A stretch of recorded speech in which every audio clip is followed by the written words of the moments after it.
si Secretary Vince Dizon is not as I expected na magiging gung-ho dito. Kasi nung simula dyan, sabi ko ba, kilala ko tong tao to narinig ko na to dati. Tapos, mga hayop kayo, sabi niya, Well, in hayop fairness kayo. naman, hindi pa rin kasi siya appointed, hindi pa rin siya official secretary ng department. Alam mo, ang dami raw yung So, secretary. marami rin siyang pwedeng, marami rin siya, constrained din siya to do a lot of things because he's really not officially appointed. Alam mo ba, yung mga Secretary Dizon, may ano naman dyan kung manindigan ka talaga, na pwede ka naman mag-resign Sasabihin mo, lahat na ginawa ko pero parang hindi nasusunod ako yung ngayon yung pinapalakol ng mga tao. Pwede ka naman mag-resign Etong ating mga sekretary, makonsensya na kayo.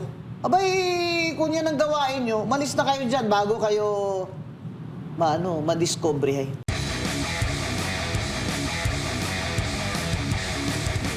Ba't ang laki-laki ng budget ni Garjola? Kasi si Garjola, utak. Dating DPWH, si Garjola, broker nung iba. Kaya lumaki yung kanyang teka muna, ICI, si Garjola ba napasok sa ombudsman na case nyo? Baka naman mamaya pagpunta ko ng Batangas magkita pa kami niyan ni Garjola Nag-amlak daw. Ang pinakamasakit naman lang Na-amlak na siya? Na-amla na siya? Na-freeze yung Alam mo, account. kung sana pumunta talaga sa project, di sana. Yun lang naman. Kung hindi lang siya naging ghost, sabihin na natin kahit ang laki ng nakuha mong allocation for your district. Pero may nangyari. At least kung may nangyari, then magpapasalamat yung mga constituents mo. Pero unfair kung kunwari, yun, ang dami. Yeah, I know it's unfair, but I'm just saying, ilagay na May natin, pinuntahan. sinwerte ka, malapit ka sa na best kusina. friend ka ni Sabihin natin gano'n. Romualdez. Pero sana talaga, nagawa lahat. Like for example, all the flood control in Bulacan. If only nagawa yun, siguro hindi na bumabaha sa Bulacan laki ng yun. budget, Kasi diba? tapos ngayon, nag-react tayo, no flood control for 2026. Pwede ba yun? Di nag-constrict ang economy. Walang sweldo, walang namimili ng semento, di ngayon gutom. And up to now, wala pa rin bidding ang DPWH. Ano na ngayon? Marso na, mag-a-Abril na. So, naka-standstill or naka-freeze ang infrastructure dahil natin. ang construction ay nag-shrink. Secretary Vince Dizon, ano ang safety net mo dito? Kasi sabihin ng tao, papapel lang pala yung mga declaration na yun. No, ngayon, dahil hindi naman talaga si Vince Dizon economist, marami siyang public service, pero hindi siya economist.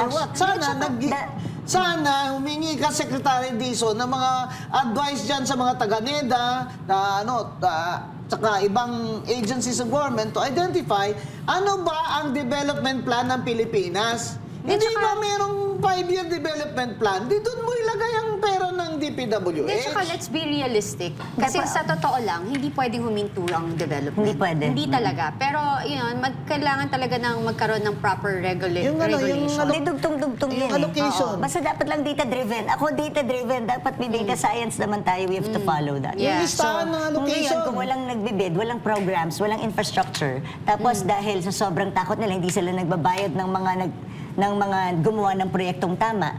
Di ba kaya sabi namin sa DPWH, sana ilabas nyo yung mga construction companies na hindi affected or walang ghost, walang ngayon, hindi nilalabas? problema. Wala Secretary Vince Dizon, sa Dapat totoo lang, sino ba talaga dyan at bakit ayaw Ayaw talaga mo ninyo ilabas yan? Kasi kahit yung mga bangko, syempre, generalize nila lahat ng contractors. Hindi naman lahat ng contractors masama ang ginagawa. Exactly. Diba? Hindi lahat ng construction companies masama ang ginagawa. So ngayon, generalize lahat kayo. So basta may government projects, mainit na kagad ang mga At bangko. saka, Secretary Vince Dizon, bakit naman itong si Bernardo at si Alcantara ay absuelto? Anong klaseng state witness rule kaya ang ginamit nyo dyan? Fake witness rule? Sila mismo tong pasimuno dyan Siyempre, yung mastermind doon si Martin Luther, tsaka siyempre, yung kanilang kapitan, si Saldico. Nangayayat na nga ngayon si Martin Romualdez Pero, hindi mangyayari yan kung walang mga district engineer at regional directors na, boss, ganito ganyan natin. Bago pa tayo magsabit ng NEP, palduhan na natin yan. Bukol na tayo dyan. Dapat yung mga district engineer na yan, bakit sila maabsuelto agad? Dapat in jail mo na sila. In jail mo na sila. State witness rule gusto namin malaman kung state witness sila, nasaan po ang kanilang mga shelter o protection houses. Hindi naman pwedeng baka mamaya nagmumuling ako kita ko Masalubong. na naman yung taong yan Mahirap na mga... Actually, parang natahimik na nga, parang wala nang nangyari doon sa... Yeah. Siyempre, we also want answers, di ba? Dahil siyempre... Oo. Akala naman ito, makalimutan natin yan. Mag-abot ng 2028, nakalimutan na. Si Bong Revilla lang ang kinulong nila. Bakit si Bong Revilla lang? Ang layo, di ba? Oh. Yung mga nakinabang sa pera na umamin, nagtalo ng sugal sa casino, nakakalaya. Si Bunuan, andyan po. Diba? Bumalik na si Bunuan. Di naman nila kinulong. Bakit? Kasi ang daming alam ni Bunuan. Kung mag-screen nga, tingnan mo yung tsura ni Bunuan, parang walang kasalanan. Nakakahiya kayo. Nakakahiya talaga to si Bunuan Actually, kung tutusin mo kami, para kaming pulubi kung magre-request kami ng project. Yeah. Parang sana naman mabigyan tong project na to, na-request to ng mga mayors, dumaan sa RDC, pero talagang barya. Pero yun Oo. pala, ang dami-dami palang available na pinapamigay. Marami rin pong congressman ang masamang loob. Oo, Kasi ilan for lang sure. naman talaga ang nabigyan ng maraming proyekto. At Kaya dapat reforma talaga. Reforma. Hindi lang dyan sa DPWH, sa lahat ng ahensya. At hindi ito makaka-reform ang gobyernong ito sa administration ni BBM. Pero At saka ang focus natin, DPWH pa rin dahil ayaw natin makalimutan ng tao. Kasi ito ginagawa nila ngayon, gusto nila makalimot tayo. tingnan mo lang, for example, 1.1 trillion ang budget ng DPWH last year. Ngayong year na to, ilan na lang? 600 billion na lang. Di ba? Kasi pwede naman, so doon pa lang, ang laki na Alam lang mo na na, pwedeng makikita. mailagay sa lahat ng bagay. At saka sana yung mga magiging secretary, you don't protect kasi kaibigan nyo, kasi yung gobyerno ito. Pag nagkamali, yung mandato nyo is panindigan nyo na protektahan ang pondo ng bayan. Yung pinoprotektahan nila, bulsa nila Before I spoke to Secretary Banoan, sabi ko, ba't hindi nyo i-insist sa Congress yung software, yung needs assessment? I-insist nyo dapat, turuan nyo kami. Kami sabihan nyo na hindi, ito dapat ang nilalagyan ng mga pondo. Hindi pero naman daw na nila kaya. mag-multiply yan ng 5 times 15 Di ba? Pina-compute yan ni Senator Marcoleta.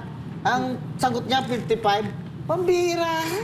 Nakabasa ka ba talaga ng Civil Engineering Board? Kasi alam mo, siguro pag titingin mo, dahil syempre, subject to commission on appointments. Ang commission appointment, majority, legislators. Grado mo and sa all. amin, So, Bunuan!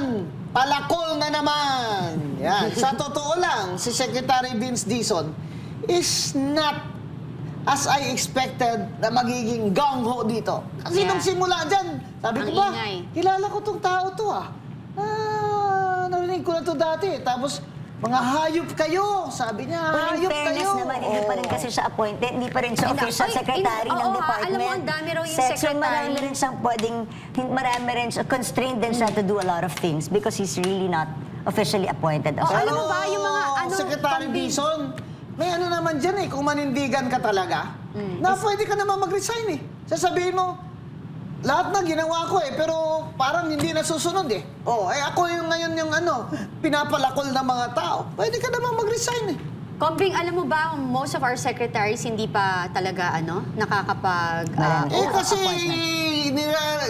ginabalasa nila sa Bisaya, baka binabalasa yung game ng cards. Kasi kung sino ang pipirma ng mga pangurakot, kaya mo to? Ito yung mananalo sa bidding. Hindi ko po kaya. Actually, I Palitan ka. I don't know how Gagawin to... kitang ambasador na lang para wala kang wala ka ng pipirmahan na Ako, I kontrata. don't know how true if they're waiting ng 1-year ban doon na sa mga tumakbo nung last elections. Baka yun ang possible hinihintay. din. Yun ang narinig ko na sila sabi na. So we'll wait. Kung may mga na-appoint na mga tumakbo noon, O baka then maybe wala that's na, the reason. ayaw na. Kasi di ba, nakakaya na. At saka wala ka nang kukurakutin dyan. Ba't ka naman sasali sa sinking ship? Yung mga rats nga Yung mga, ano ba rats? Daga. Pag sinking ship nga sige lalangoy na lang kahit na malulunod na itis. Oo, Di ba? kesa baka sumabay sa naman DH wala nang tatanggap niyan. Ako, mga kababayan, etong ating mga sekretary, makonsensya na kayo. Abay, kung yan ang gawain nyo, malis na kayo dyan bago kayo madiscovery. O Oo, kaya kung damay-damay. ayaw nyo naman na, total 2 taon na naman, ayoko sabi.